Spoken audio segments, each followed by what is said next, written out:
And the franchise tag window opens up today, and it takes us to Cincinnati, where the Bengals are once again expected to use the tag on T. Higgins, and doing so would give the team and the player until July 15th to negotiate a long-term deal. Meanwhile, you got Jamar Chase, Trey Hendrickson. They're entering the final year of their contracts. Both will command really top-of-the-market money, which takes us to a game we'll call Good Idea, Bad Idea. Harry, I'm going to start with you.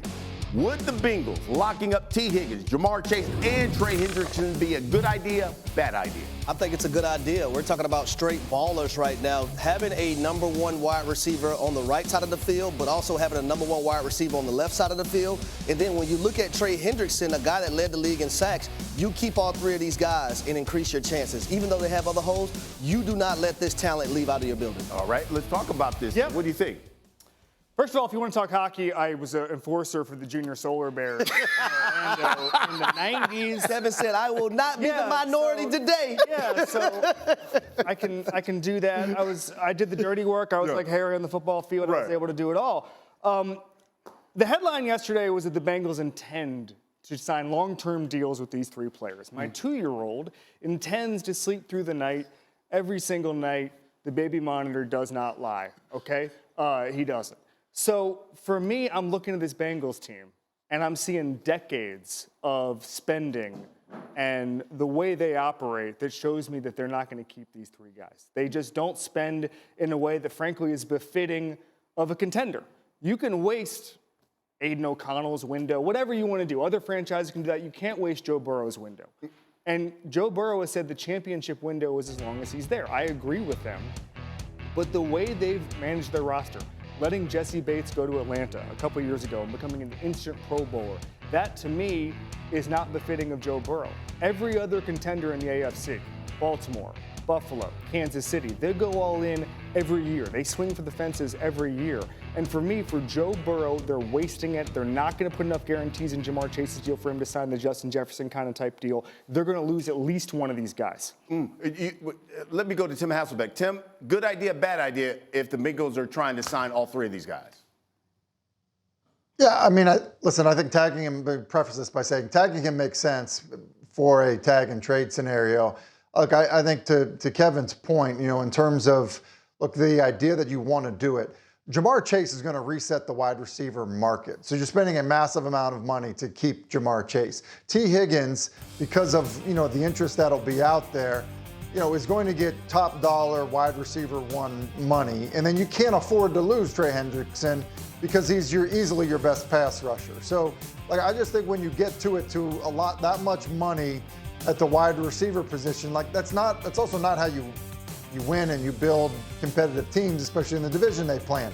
Look at the Super Bowl. Like, Patrick Mahomes is the best quarterback in the game, but if he's not protected, it really doesn't matter who's on the perimeter. And so I think that, you know, the idea in terms of the better idea to build around Joe Burrow to not waste, you know, his best football is to build inside out. Start at the football and then move away from the football on both sides of the ball to give Joe Burrow a chance to compete against the elite quarterbacks in his conference. So when you look at the ownership and Mike Brown, the way he constructs things, he has to get with the 2025s. Yes. He has to get with the times in so many words, right? Because if you would have signed a Jamar Chase last year, you could have saved yourself a lot of money. Now you have a guy that won the Triple Crown and is going to demand a lot more than what you probably would have paid him a season ago. One of the biggest losses for them last season, also in my opinion, was Joe Mixon at the running back position. So you talk about Jesse Bates. I'm going to talk about Joe Mixon and how he could have helped a Joe Burrow last season and not have everything be on his shoulders. These are the mismanagements, in my opinion, when it comes to the Cincinnati Bengals, in which a lot of people call them the cheapinati Bengals, when they do not want to spend money. So what have they gotten wrong from a team-building standpoint? Because you look at this team, they lost 4 of their first 5 last season, and then win 5 straight and get on a run. And you're sitting there thinking, like, oh, my God, at some point Joe Burrow's going to say, man, you got to get me out of here. You know, I'm putting up big-time numbers, and we're not winning. What have they gotten wrong? Okay, what have they gotten wrong? Joe Burrow himself said the Eagles seem to pay everybody. Yeah, they do, because the Eagles sign guys as soon as they can. They don't wait till the last minute. of a superstar in the NFL is never going down. And in this regard, the Bengals are the Cowboys' weirder, older cousins, okay? They're the same type of team where they say, hey, we're just going to kick the can down the road. We'll sign our franchise guy later. No, the Eagles sign guys immediately. That's how they're able to stack that kind of talent. The Eagles also pay cash bonuses, more guarantees than the Bengals do. If you're comparing those two franchises, the reason the Eagles window lasts forever and the Bengals one might be closing at some point, it's because Howie Roseman is the best GM in the NFL and he knows how to retain talent. The Bengals have no idea. Tim, your thoughts? What have they gotten wrong? Yeah, listen, I think you could look at this. Look at the way the Chiefs won games early in the season. It wasn't an offensive-led team. Like wasn't like they were doing all kinds of stuff. It wasn't about Patrick Mahomes' stats. Go back and look at Matthew Stafford when he was in Detroit. He was putting up crazy numbers. All that stuff is great, but they weren't winning football games. Like the idea isn't to have your quarterback throw for over 5,000 yards and be in the MVP conversation.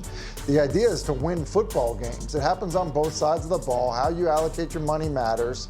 And look, there's a reason they fired their defensive coordinator after this year. So I just think that, as we talk about this, we talk about the stars, and rightfully so. But even the stars need help.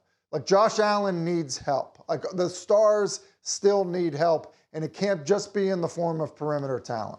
Would the Vikings re-signing Sam Darnold, would that be a good idea, bad idea? It's a good idea because it's not going to be the very top of the market in terms of quarterback money. However, he can play at a very high level. And people would say, oh, well, they drafted J.J. McCarthy. Great. They're not allotting a lot of money to J.J. McCarthy right now. And what I would say is you still don't know if J.J. McCarthy can play. Maybe he can. But you know it with Sam Darnold because he did it in your system. He's just 28 years old. I would not move on from him. Okay, then, Kevin, would Aaron Rodgers to the Steelers, would that be a good idea, bad idea? It would be a great idea. It's the best fit, I think, for both parties in this situation.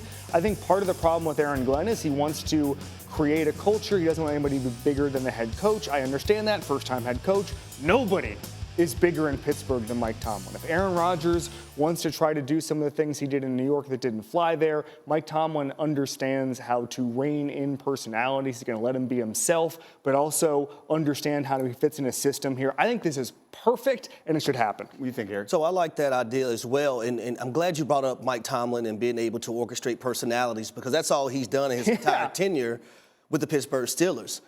When you look at a guy like Aaron Rodgers, my only question is, what version of him are you getting? Sure.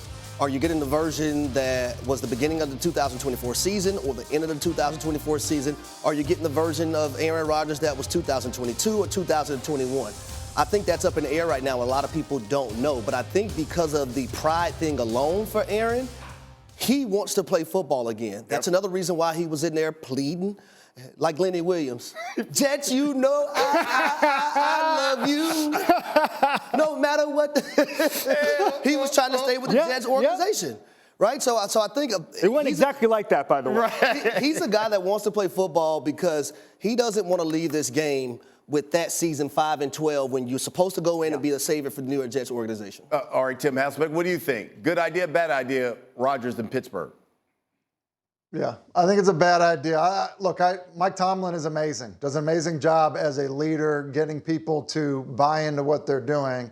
But there are some people, it doesn't matter if it's Mike Tomlin or Vince Lombardi, they're not getting in line. They're going to do things the way that they do them. That's Aaron Rodgers. Like it is, he's played for other good coaches as well. Like I think the reality for him is he's not a fit personality-wise. And then I would say this. He's 41 years old, guys, and he's 41 years old, 2 years removed from an Achilles injury. I don't think he can move anymore, and I think it's impacted the way that he's played. I think, it's gotten him into some bad habits. Just for some context, Russell Wilson, is 5 years younger than him and doesn't have the injury history. So look, Aaron Rodgers can play better than some of the 32 quarterbacks that are going to be playing in the NFL next year. But where Pittsburgh wants to go in the division that they're in, I don't think he's really an upgrade over Russell Wilson. We're going to talk a lot more about this. I'm going to tell you why maybe Rodgers to the Bay Ooh. Be a better fit. It's time for one of our favorite games, hypotheticals. Harry, what if Travis Kelce retires? If I'm general manager Brett Veach for the Kansas City Chiefs, I'm making that call to the Atlanta Falcons GM Terry Fontenot to see about the possibility of bringing Kyle Pitts to Kansas City. That's exactly what I'm doing. Kevin, what do you think?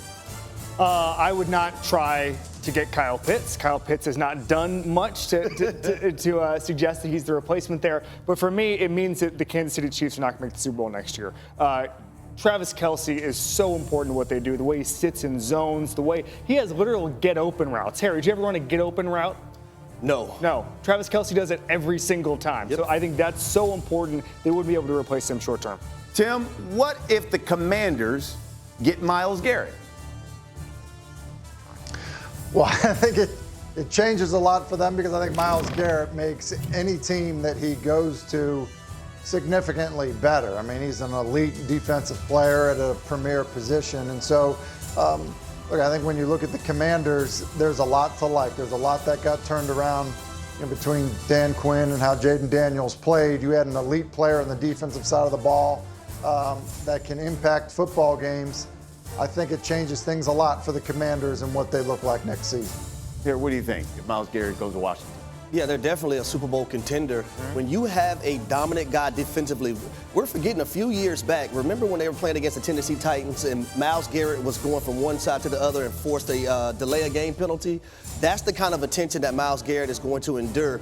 Being a defensive player on that side of the ball that you have to game plan for, it can also be a game record for your defense. All right, let's stay in that division, NFC East. Kevin, Micah Parsons says he's had conversations with Jerry Jones. Nothing has been finalized in the last year of his contract. What if the Cowboys don't re-sign Micah Parsons? Then Jerry Jones should retire from making decisions with the Dallas Cowboys. We go through this every single year where the Cowboys, we were just talking about the Bengals, the Cowboys do the same thing. It's maddening. They just kick the can down the road on every single superstar. It's the reason they don't maximize their roster. It's the reason the Eagles kick their teeth in every single year in the division. They should have made a Super Bowl in the last decade because of the way they were built on the lines with the quarterback. The fact that they haven't even made a conference championship game is an indictment of everything they do. If they lose Micah Parsons, after, by the way, they just lost Luka Doncic in that city, then the entire city of Dallas should say, enough, no more Jerry Jones decisions. Okay, so you look at the Cowboys and, man, my team needs so many things. They need cornerback. They need linebacker. They need a running back. They need another receiver. They need a left tackle. They need a right guard. There's a lot of things that team needs.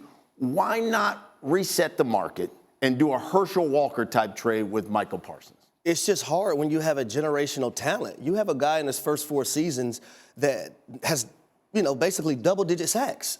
That's not heard of. You have a guy that's a game record that can impact the game at the blink of an eye. You don't trade away a player like that. Like Kevin just mentioned, the city of Dallas is hurting and mourning right now because of Luka.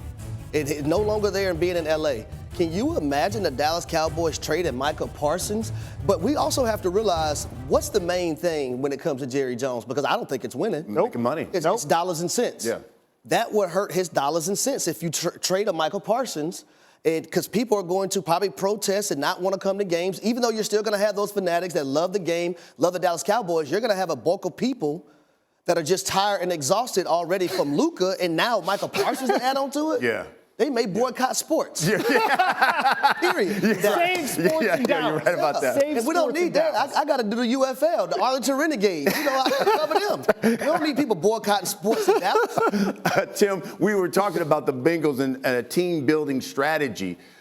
How would you describe the Cowboys' team-building strategy here over the past decade or so? Well, the way that people have described the Bengals is they called them cheap. People have said the same thing about a team like the Arizona Cardinals. And the reality is the Cowboys have been as cheap as anybody, over the last decade. I mean, you just look at, obviously the full screen there in terms of, the type of money that they spend the last 4 years in free agency. They've never, been inside the top 25 of teams, in terms of offseason free agent spending. And then, as Kevin alluded to, what they've done with their, in-house talent, because believe it or not, they've actually, Jerry Jones, the GM, has actually drafted really well. But when they drafted good players, they've dragged their feet in terms of signing them. And then by doing that, Dak Prescott's been way more expensive, and other players have been way more expensive. And look, they've been cheap with coaches, they've been cheap with players. I think they try to use being in Dallas, being in Texas, and being an income tax-free state. I think they've tried to sell playing for the star as being something that's good for your brand, and all that stuff. Sounds cool and all of that, but like the reality is that they've operated. In a way that has prevented them from being a better football team on the field. And I don't think there's really another way to say it other than that they've been cheap in terms of how they've handled their players and their coaching staff. So if that's the case, then Kevin, fill in the blank. The Dallas Cowboys window is closed. And to piggyback off of what Tim said, all of the things they try to sell people on that's not money, as the great prophet Floyd Mayweather said, your children cannot eat legacy. They can only eat the food that you provide for them, okay? And for me, guys just want guaranteed money. They want free agent money. They're not going to say, oh, there's no income tax, whatever. They want guaranteed second year, third year, the type of stuff, by the way, the Bengals don't provide.